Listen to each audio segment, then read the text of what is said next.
Hey Ilya, sorry it's taken me so long to get back to you, man. I noticed that I've been diverting my attention to the wrong place. So school is where I'm going to be helping you guys literally overcome the problems that you're facing. So I am going to be dedicating more time to school. That starts with a weekly Q&A sesh where you guys ask me, this is where I'm going wrong in my matches. How do I fix this? So let's go to your question, ma'am. Dealing with sudden loss of playing ability to match. Great one. This is what often happens. Ilya says this is what often happens to me. I play a tournament match against somebody around my level and it starts great. My forehand and backhand topspins land on the table with quality and I get a 2-love lead. Then at some point I start missing exactly the same shots I was able to make before. For example, I do the same serve, get the same long push to middle and prepare to spin it up. But instead of spinning it with quality, I hit edges, I miss long, or just lift the ball with no spin. As a result, I'll either lose or barely win 3-2 with very close scores. How do I deal with this situation? Well. William shared, which is great. What worked for me, in your situation here, what I'm going to say is, are you continuing to do the same things? Maybe yes, maybe no, right? I haven't seen the match, so I can't say yes or no. But you want to be doing exactly what got you the 2-love lead all the way until the end, because it clearly works.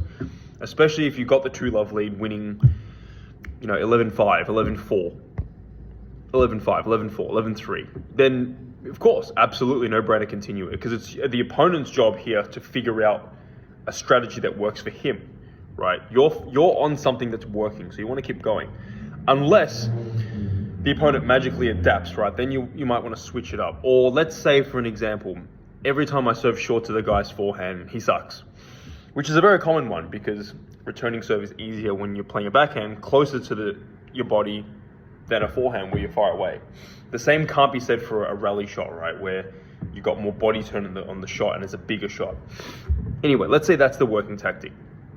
I then keep only doing that. My opponent starts to realize, yep, he's only serving short to my forehand. He then starts turning around and using a banana flick to take control of the point, put me under pressure from the receive, right? I can change what I'm doing, or I can just add a variation. I can serve short to the forehand, just slightly wider, or I can add in a long serve deep to his backhand. And then the same forehand short serve that no longer worked is now going to start working because the opponent's like, oh, now Hemming has the balls to serve long as well. He's going to be like a little bit more hesitant to just. He's no longer thinking, oh my God, he's just going to serve short every single time it's my forehand. Let me just climb over the table and wait there.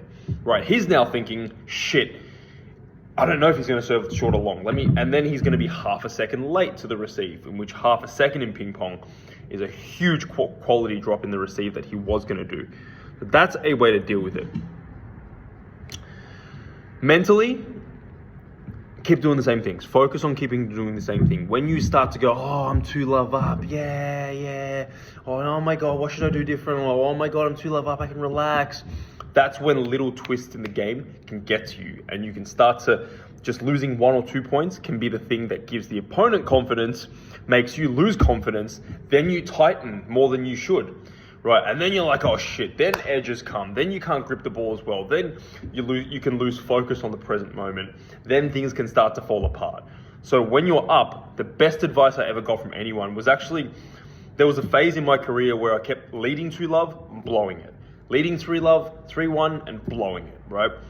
And I heard Lily Zhang specifically say, no matter what the score is, I'm always treating it as if it's level. Because when it is level and you're hunting every ball like every point's gold, like you're a hungry monster, that's how you want to play every point no matter what the score is, whether you're match point up, whether you're 2-love up, whether it's level. When you can tell yourself level, and then just bring your focus back to the present moment, that's when you'll notice a lot of these 2-love leads that you blow, they stop happening. You can never really stop it happening completely, but it will stop happening as much as if it's happening on a frequent basis, that's because you're losing focus. You're diverting your attention when it's not job over yet. You need to finish the job before you can actually celebrate. You can't mentally celebrate or let go of the pedal until it's fully over. Why you hit edges or miss long or just lift the ball with no spin, that could be tension. That also could be It could most likely be tension because it seems like you're not doing it at the start of the game. Again, if I see an actual match of you playing, I'd be able to tell you exactly what's going on the outside, right? And outside, what's happening on the outside is often a reflection of poor technique, or it's a reflection of what's happening on the inside, causing you to lose focus, which then causes you to not play the points as well, leading to situations like blowing leads, losing matches, being up but losing, things like that. William also says, I'll share my experience, which may be related or not. First games of the session, while I'm fresh mentally, everything works nice. I'm clear-minded and tactics are focused. Once I've gone a few games in, I get a bit stressed with mental anxiety on what the opponent's forcing me to think about. I lose the ease of my own game because I've had this additional mental load from the opponent starting to try to figure me out. If the opponent figures you out, it's okay, right? Because think about it. Imagine if you guys didn't know how to serve the ball short, or you didn't know how to forehand flick, right? And the opponent realizes that, and he does that. You're not going to figure that out in the span of a match, right? It's going to take weeks of practice to actually, one, understand how to do the shot properly, assuming you have a coach that can actually teach you correctly.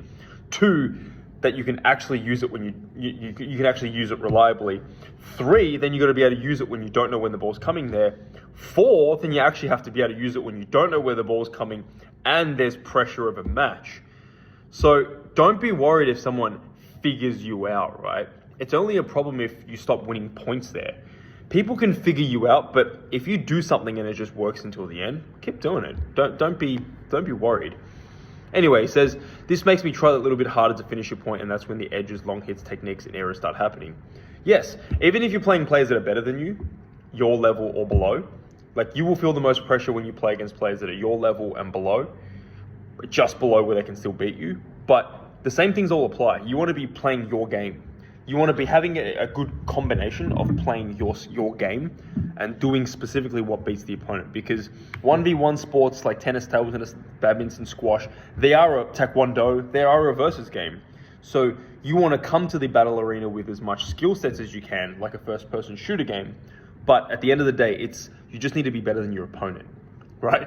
And if your opponent's Ma Long or Djokovic or Rafa Nadal, you have to be pretty damn good, right? But at the end of the day, with who you're playing, you just need to be better than him or her, right? So don't do things that you don't need to be doing. Figure out what do I need to do against this person. That's it, right? Simplify things. Sport's already complicated enough as it is. I suspect it is due to the anxiety and resulting added tension to arm and wrist and hand muscles. Yep, of course, that can happen.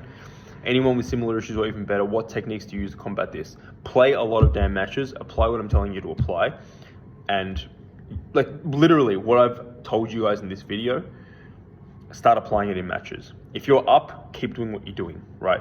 And if they turn around and you do the same thing and you're 2-love up and they hit 2 winners, don't freak out. If they start trying to start doing that regularly, add one variation in, and often they will buckle because then they're like, oh shit, I don't know where the ball's coming anymore. I can't just wait for him to do that and I start swinging, right? You just add a little bit of unpredictability and the same thing will work again. Because clearly they have a weakness there that usually takes weeks or months to overcome and improve. They can't just suddenly figure that out within the span of a match. This is where top 100 of the players in the world players can, but everyone else they can't. They just, in my experience, they don't. Yeah. Any other questions, let me know, guys. This is a really good question. So, yes, this is 9 minutes long, but this is going to save you a world of trouble. So start implementing this now. Play lots of matches. Implement this next time you're 2-love up. This is how you start to get better. This is how you start to win matches that you previously lost or just won when you really could have cleaned up.